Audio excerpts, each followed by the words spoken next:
The shingles scraped against my back as Marcus dragged me across the roof, my fingernails breaking as I clawed desperately at anything that might stop my slide toward the edge. It was 3:47 p.m. on a Tuesday.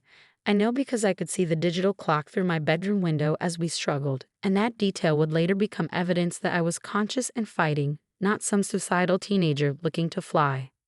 "Stop being so dramatic, Zoe," Marcus grunted, his hands vice gripped around my ankles. "You wanted attention. Here's your attention." I kicked hard, catching him in the stomach, but he was 6'2" to my 5'5", and at 19 he had 4 years and 50 pounds on me. The roof was steep, a 45-degree angle that our father had always warned us about. "One slip and you're done," he'd say.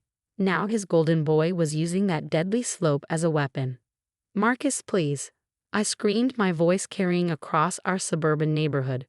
"I won't tell anyone about the money, I promise." That was my mistake, mentioning the money. His face darkened, and he yanked harder. "You already did tell someone, you little bitch. Mom and Dad will never believe you anyway." He was probably right. Marcus had perfected his role as the devoted son, the Stanford-bound engineering student who could do no wrong. Meanwhile, I was the troubled 15-year-old who'd been caught with weed once planted by him, and had been seeing a therapist for behavioral issues, also orchestrated by him.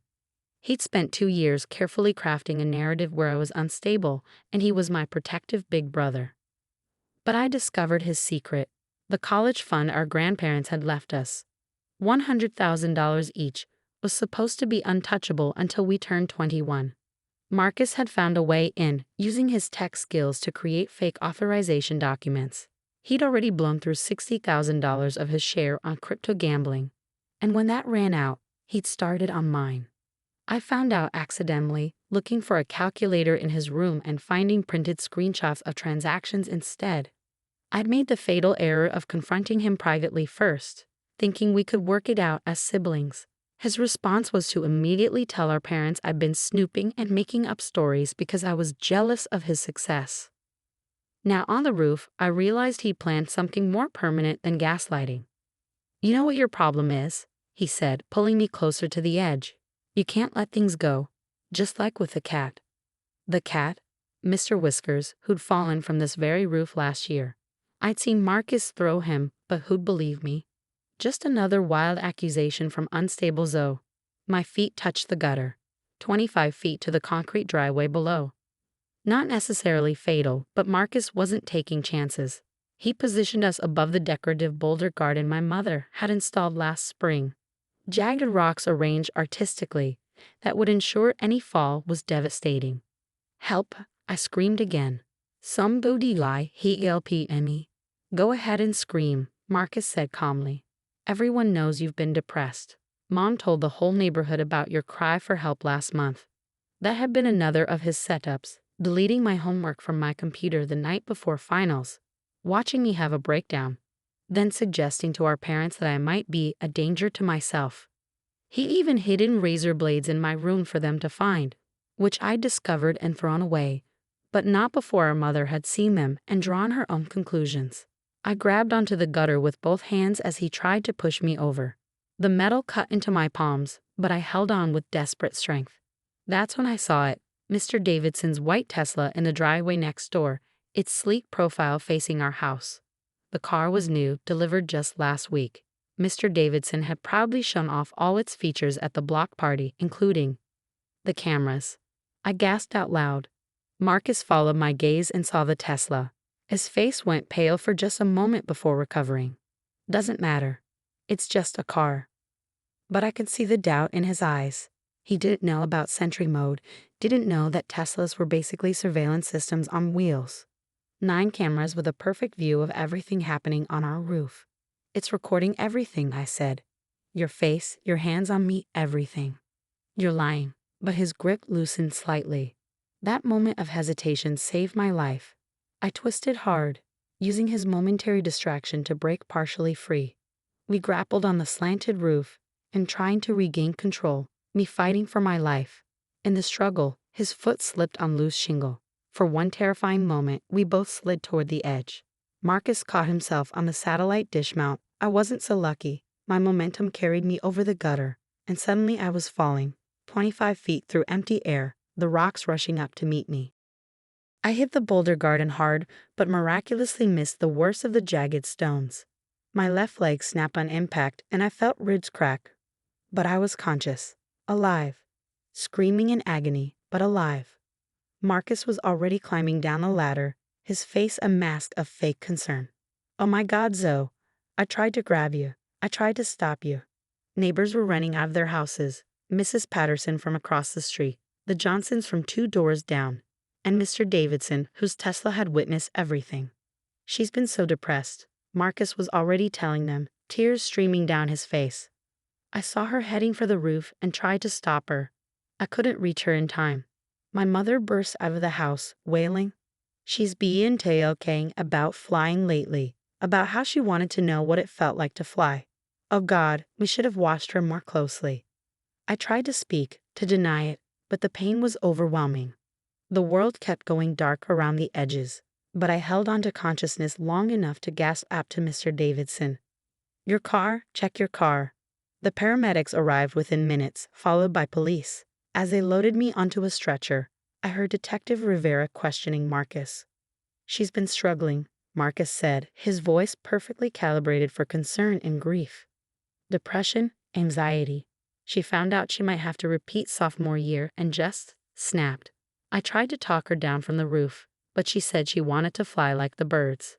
"I never said that," I managed to croak. Detective Rivera looked at me with sympathy but skepticism. Another troubled teen making accusations. I'd seen that look before. At the hospital, as they prepped me for surgery on my shattered leg, my parents and Marcus spun their web of lies. They told the staff about my depression, my previous attempts, my fascination with flying. They produced a journal, one I'd never seen before, filled with suicidal ideation and handwriting that looked almost like mine. Marcus's computer skills apparently extended to forgery. It would have worked. Should have worked. Troubled teen attempts suicide, protective brother tries to save her, case closed. Except for Mr. Davidson and his Tesla. He came to the hospital the next day while my family was at the cafeteria. "Zoe," he said quietly, I reviewed my car's footage. My heart leaped. "You saw everything. 9 different angles. Your brother dragging you up the ladder while you fought. The whole struggle on the roof. Him trying to push you off. You fighting for your life." His face was grim. "I've already given copies to Detective Rivera." The footage was crystal clear. Every camera on the Tesla had been recording in sentry mode, triggered by my screams. You could see Marcus pulling me by my ankles, see me clawing at the roof, hear him saying I was being dramatic. Most damning, you could see the exact moment he tried to push me over the edge, his hands on my shoulders, the deliberate shove, my desperate grab for the gutter. Detective Rivera returned with a very different attitude. "We've reviewed the Tesla footage," she said. "We'd like to ask Marcus some follow-up questions." The story Marcus had told fell apart in minutes when confronted with video evidence. He tried to claim we were playing around, that I'd asked him to help me onto the roof, that the push was accidental.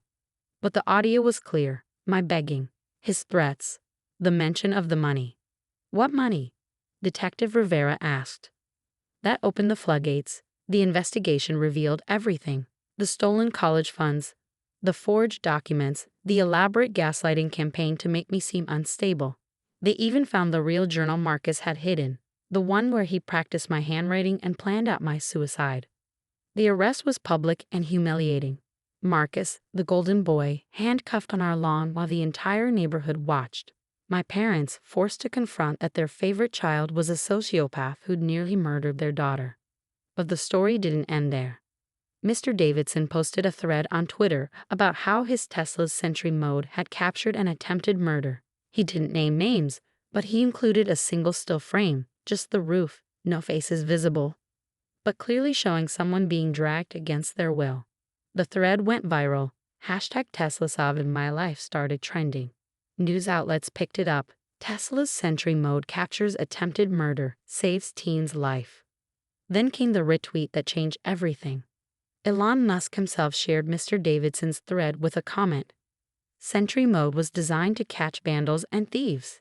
Incredible to see it save someone's life by capturing attempted murder. The victim's family should have full access to all footage for prosecution.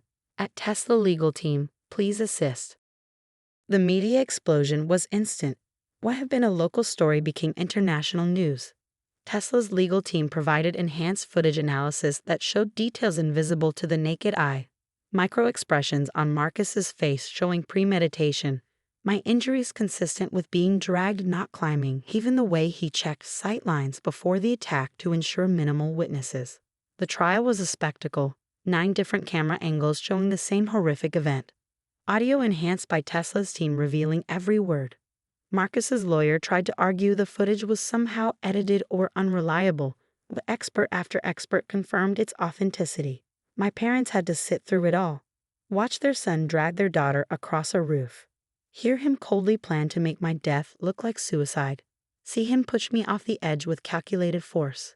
The fake tears they'd shed over my suicide attempt turned to real ones as they realized they'd nearly helped him get away with murder. The defendant shows remarkable premeditation. The prosecutor stated, he spent months creating a narrative of mental instability, planted evidence, forged documents, and ultimately attempted to murder his sister for financial gain. Without the Tesla footage, he would have succeeded. Marcus was convicted of attempted murder, fraud, and forgery, 25 years in prison. The judge called it one of the most cold-blooded crimes he'd seen, made worse by the psychological torture inflicted beforehand. My leg healed, though I still limp on cold days. The emotional scars took longer. Trust, once shattered by your own brother trying to murder you, doesn't come back easily. But I survived, and the truth came out, all because of a neighbor's car that happened to be watching. Mr. Davidson became a close family friend, the only adult who believed something was wrong even before seeing the footage. He'd noticed Marcus's behavior, the way he'd smirk when I got in trouble, the calculated nature of our sibling disputes. I upgraded to the Tesla for the environment, he told me once. Never imagined it would save your life. The footage lives forever online, a stark reminder that sometimes the most dangerous predators share your DNA. Marcus had crafted the perfect murder, except for one miscalculation. He didn't know that in 2024, cars could be witnesses. The money was recovered and put in a trust I can't access until 25. My choice, not the courts. I wanted to finish growing up without that temptation, to build a life based on my own efforts, not an inheritance someone tried to kill me for. I still live in the same house. My parents couldn't bring themselves to move. The roof has been repaired, the boulder garden removed and replaced with soft grass. But sometimes I look up at that steep slope and remember the feeling of sliding toward death while my brother held my ankles. Then I look at Mr. Davidson's driveway where a new Tesla sits sentinel and remember that sometimes guardian angels come with 9 cameras and a genius CEO who retweets at just the right moment. Marcus wrote me one letter from prison. A single line, "You got lucky." I wrote back, "No, I got recorded." Technology saved my life by doing what humans wouldn't, watching without bias, recording without judgment, and presenting truth without agenda. 9 cameras saw what family refused to see, a brother willing to kill for money and call it love.